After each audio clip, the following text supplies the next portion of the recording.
जय माता दी।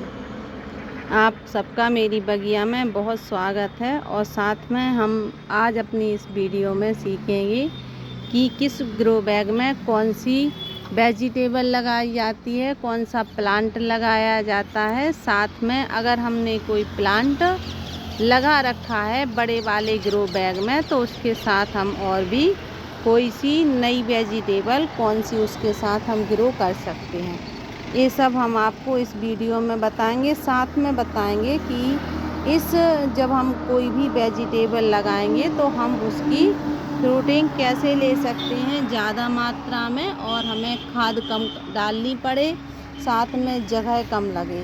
तो अगर आपको ये वीडियो अच्छी लगे तो प्लीज़ इसे लाइक, शेयर एंड सब्सक्राइब ज़रूर कीजिए। मेरी बगिया में हर तरह के प्लांट लगे हैं। अगर आप वेजिटेबल के शौकीन हैं और साथ में आपको वेजिटेबल या फ्रूटिंग के प्लांट अपने घर में लगाने हैं अपनी बगिया में, तो आप क्या करें कि उनके साथ आप कुछ फ्लावर्स प्लांट भी ज़रूर लगाएं। ये फ्लावर्स प्लांट्स हमेशा जो तितलियां, भौरे या हमारे जो भी पॉलिनेटर हैं उन सबको अट्रैक्ट करते हैं और हमें ज़्यादा फ्रूटिंग मिलती है। हमें उसके लिए ज़्यादा मेहनत नहीं करनी पड़ती है और ना ही हमें उन्हें पॉलिनेट करना पड़ता है, ये खुद ही पॉलिनेट हो जाते हैं। जो भी कीट पतंगे हमारी बगिया में आते हैं वो फूलों पर बैठते हैं और फूलों के बाद फिर हमारी वेजिटेबल के फ्लावर्स पे बैठते हैं और हमें ज़्यादा फ्रूटिंग मिलने लगती है। तो अगर आपने साथ ही कोई भाजी बरी सब्जियों के पत्ते जैसे कि हम कैसे बड़े पाएँ उनमें और एक वेजिटेबल के साथ कई वेजिटेबल हम कैसे ग्रो करें, तो ये सब वीडियो में आपको ये सब बताया जाएगा।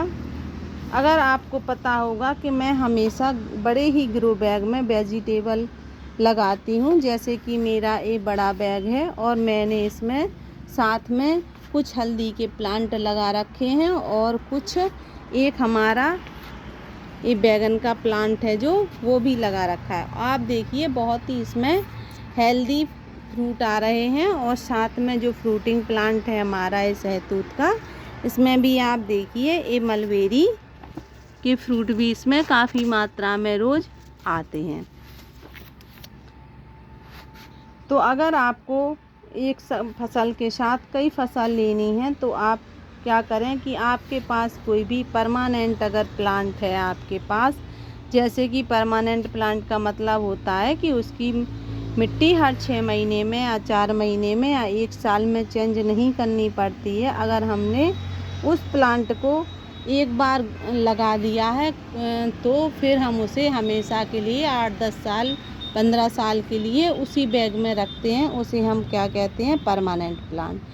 तो परमानेंट प्लांट में हम क्या करेंगे कि उसकी हम अगर हमें कोई परमानेंट प्लांट के साथ कोई भी फ्रूटिंग लेनी है, वेजिटेबल फ्रूटिंग लेनी है, तो हम क्या करेंगे कि उसके लिए हम इसकी जैसे कि हमने इसमें किया है कि आप देखिए कि इसकी मिट्टी हम कुछ जैसे ये गहराई का है, अब हमें इसमें कुछ नया प्लांट ग्रो करना है तो हम इसकी ऊपर की मिट्टी 5-6 इंच की निकाल लेंगे और निकालने के बाद फिर हम क्या करेंगे कि इस मिट्टी को हम अच्छे से धूप दिखा देंगे। धूप दिखाने के बाद फिर हम इसमें थोड़ा सा खाद डालेंगे। खाद डालने से क्या होगा, खाद डालेंगे, खाद तभी डालेंगे जब हम इसकी मिट्टी को अच्छे से धूप में सुखा लेंगे, क्योंकि अगर इसमें कोई भी फंगस आ रही है तो ये आपकी मिट्टी में फंगस नहीं आने देंगे।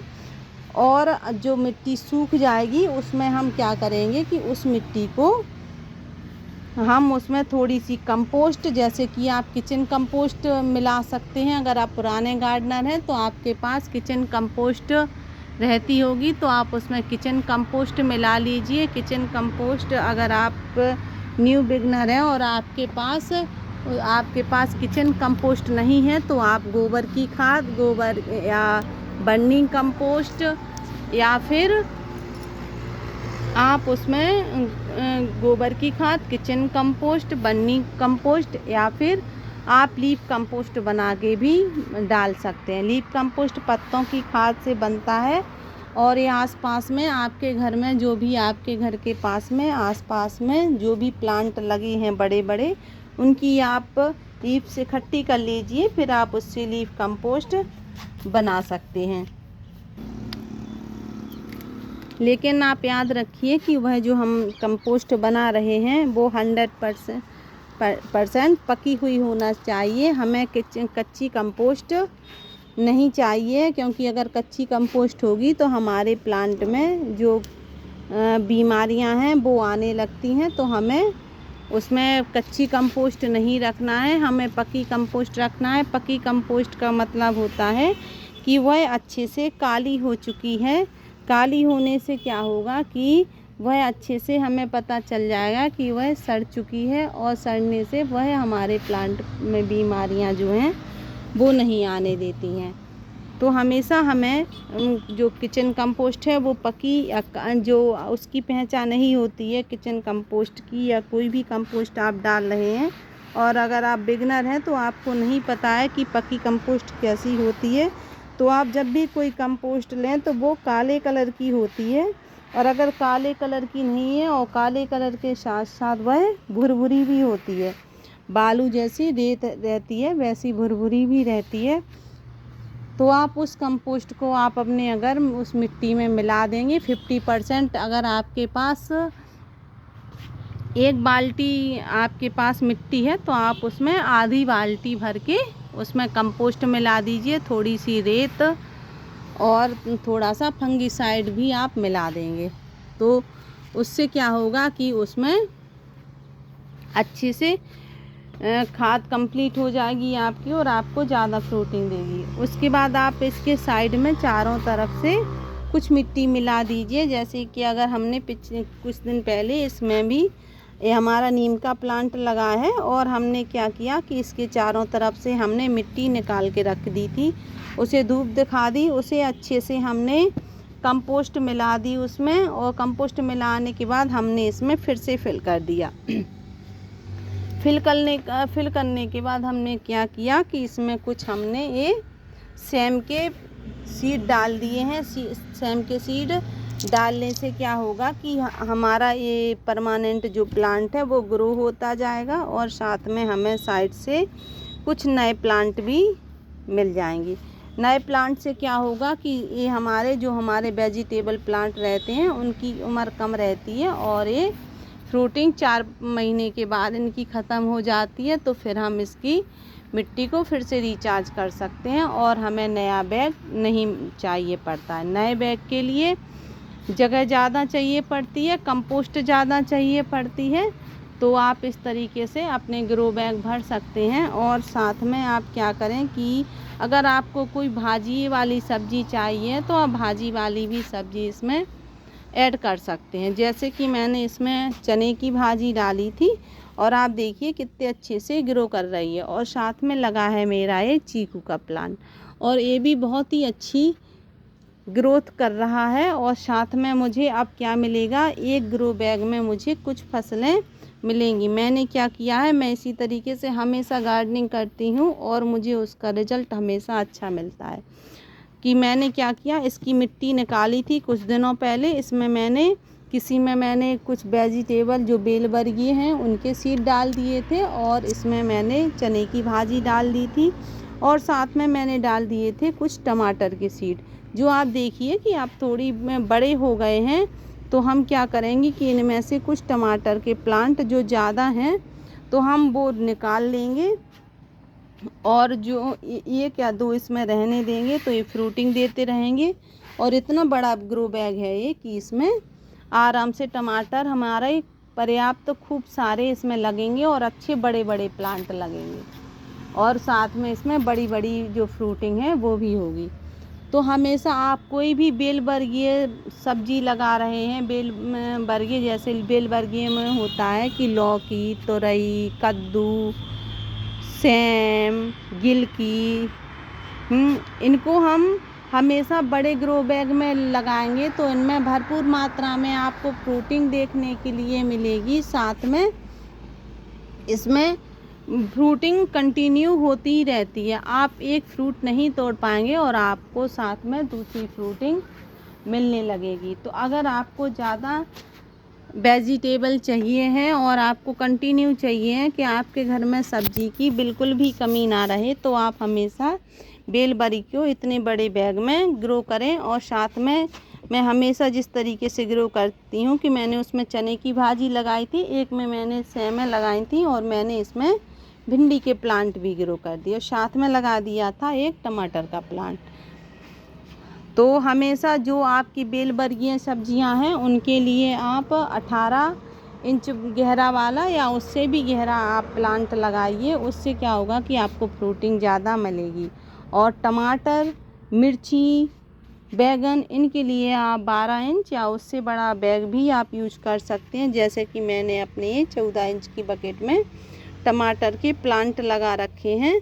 इसमें एक नीम का पेड़ उगाया था, तो मैंने इसमें एक टमाटर का प्लांट भी ग्रो कर लिया है और इसका रिज़ल्ट मुझे बहुत अच्छा मिलेगा, क्योंकि इसमें नीम का प्लांट परमानेंट है तो ये बना रहेगा। हम इसमें टमाटर की फ्रूटिंग लेंगे और टमाटर इसमें भरपूर मात्रा में फ्रूट इसमें लगेंगे। तो हमेशा टमाटर, मिर्ची और बैगन के लिए आप 12 इंच या उससे बड़ा बैग लगा सकते हैं। और अगर आप उससे भी बड़ा लगाएंगे तो आपको ज़्यादा फ्रूटिंग मिलेगी।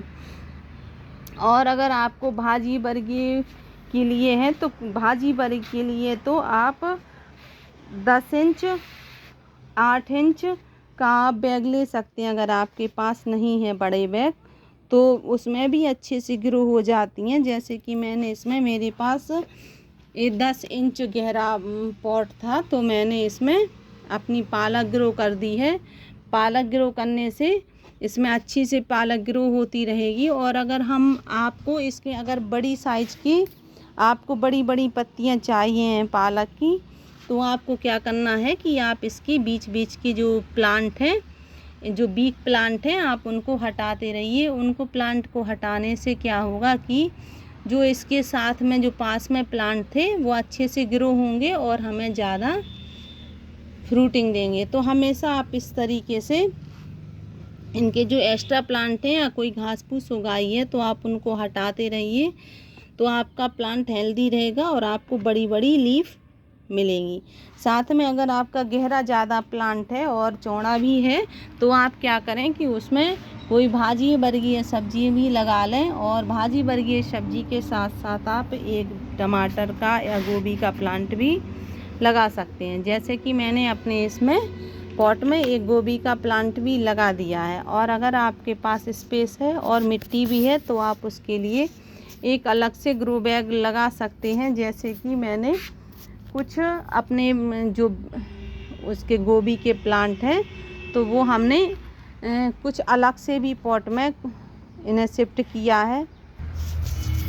मैंने इसमें, ये हमारा 12 इंच का पॉट है और इसमें मैंने एक गोभी का प्लांट लगा दिया है। इसकी हमेशा सीडलिंग की जाती है और जब इसके प्लांट थोड़ी बड़े बड़े हो जाते हैं तो फिर हम इन्हें शिफ्ट कर देते हैं। तो मैंने इसमें प्लांट को शिफ्ट कर दिया था, छोटा सा प्लांट था। और आप इसकी ग्रोथ देखिए कि इसकी गोभी की स्पीड है जो कितनी ज़्यादा बड़ी होने लगी है।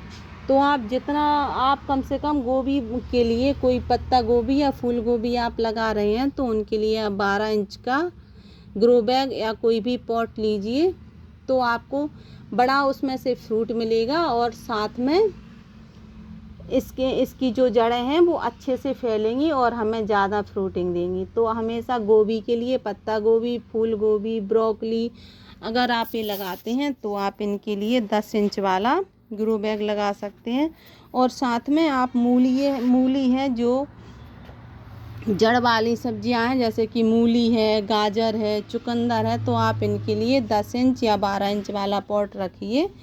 तो ये ज़्यादा इनकी हाइट होगी और हमें बड़ी बड़ी मूली खाने के लिए मिलेंगी। अगर आपके पास जगह नहीं है तो आप भी किसी हमारी तरह, जैसे कि मैंने इसमें एक बैगन का प्लांट लगा रखा है, बैगन के प्लांट के साथ मैंने इसमें एक मूली का सीड भी डाल दिया था, तो इसमें मूली भी ग्रो हो रही है। साथ में हमारा ये बैगन का प्लांट है जो वो भी ग्रो कर रहा है और इसमें हमें बराबर मात्रा में फ्रूटिंग मिलती रहती है।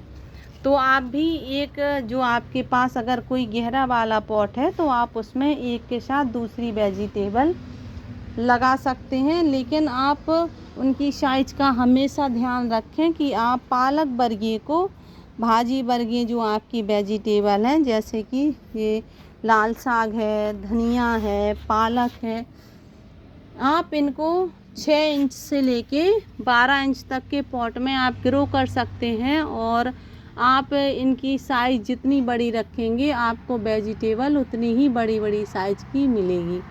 तो आप भाजी वर्ग के लिए आप 12 इंच तक का, 6 इंच से लेके आप 12 इंच तक का आप ग्रो बैग लगा सकते हैं, पर उसकी जो चौड़ाई है वो ज़्यादा होनी चाहिए, क्योंकि इनकी लेंथ बड़ी नहीं होती है। ये उधर ही के उधर इनके पत्ते बड़े होते रहते हैं, उसी में ग्रो होते रहते हैं। और अगर आपको लहसुन लगाना है तो लहसुन आप 6 इंच के पॉट में लगा सकते हैं, जैसे कि मैंने इसमें लगाया है। और आप देखिए कि इसमें लहसुन की जो नई नई पत्तियां हैं वो आनी शुरू हो गई हैं। ये 8-10 दिन के अंदर ही इसमें लहसुन की पत्तियां आनी शुरू हो जाती हैं और हमें भरपूर मात्रा में इनमें लहसुन की जो हरी पत्तियां हैं वो खाने के लिए मिलती हैं। तो आप भी हमेशा जो टमाटर के सीड हैं वो आप हमेशा गहरे पॉट में आप लगाइए और फिर उनको आप हटा के किसी भी नए पॉट में लगा सकते हैं। आशा है कि आपको ये वीडियो अच्छी लगी होगी। अगर आपको अच्छी लगे तो प्लीज़ इसे लाइक, शेयर एंड सब्सक्राइब ज़रूर करें। मिलते हैं अगली वीडियो में। धन्यवाद।